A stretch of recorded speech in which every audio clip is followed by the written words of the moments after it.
I always understood that there really was no difference between me and the audience. At times, I might have had better shoes, but at the core of what really matters, that we are the same. And you know how I know that? Because all of us are seeking the same thing. You're here at this fabulous school, and we'll go out into the world and each pursue based upon what you believe your talents are, what your skills are, maybe your gifts are, but you're seeking the same thing. Everybody wants to fulfill the highest, truest expression of yourself as a human being. That's what you're looking for. The highest, truest expression of yourself as a human being. And because I understand that if you're working in a bakery and that's where you want to be, and that may be what you've always wanted to do, is to bake pies for people or bake cakes for people or to offer your gift, then that's for you. And there's no difference between you and me, except that's your platform. That's your show every day. So my understanding of that has allowed me to reach everyone. To reach everyone. And there's no way that you wouldn't, because that's what I truly feel. The way through the challenge is to get still and ask yourself, what is the next right move? Not think about, oh, I got all of this stuff. What is the next right move?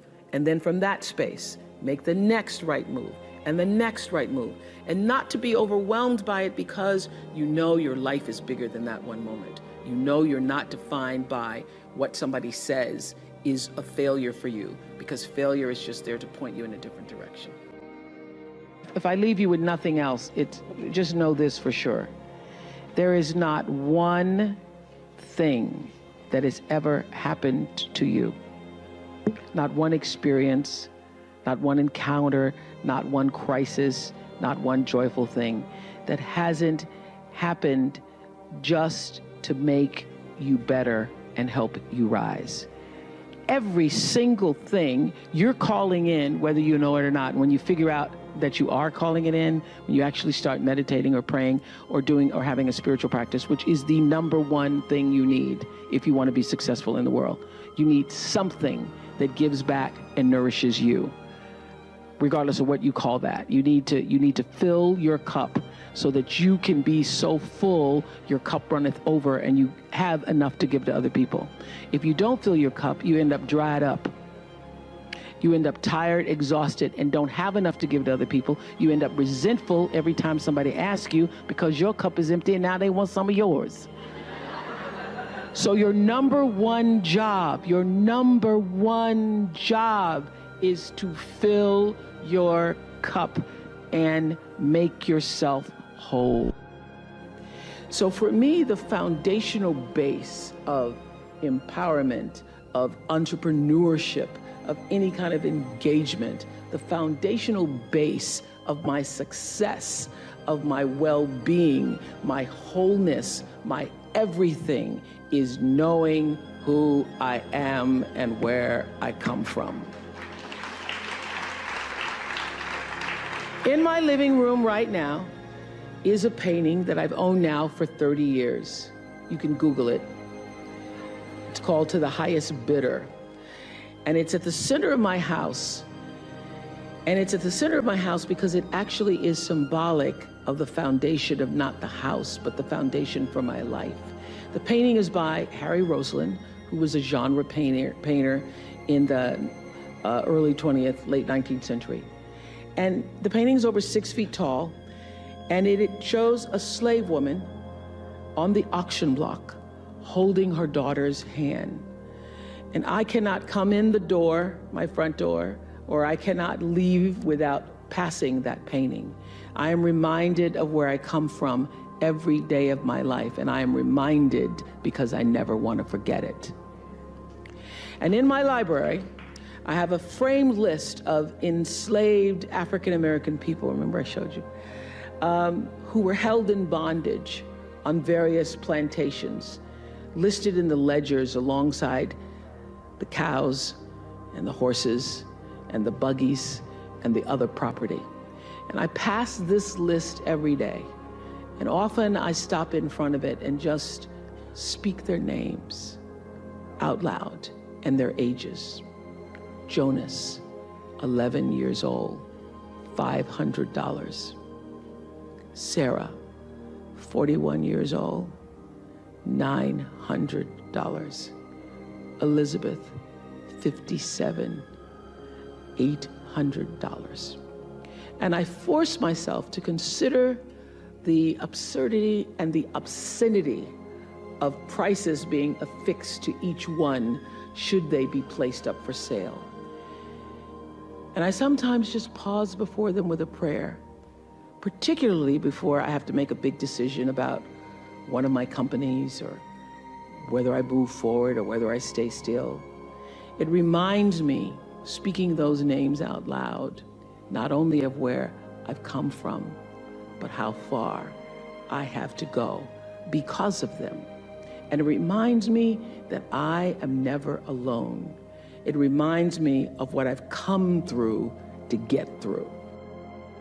I say to my girls all of the time that your real work is to figure out where your power base is and to work on the alignment of your personality, your gifts that you have to give, with the real reason why you're here. That's the number one thing you have to do, is to work on yourself and to fill yourself up and keep your cup full. Keep yourself full. Now, I used to be afraid of that. I used to be afraid, particularly from people who say, oh, she's so full of herself. She's so full of herself. And now I embrace it.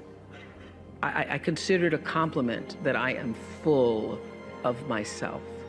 Because only when you're full, I'm overflowing, my cup runneth over. I have so much to offer and so much to give.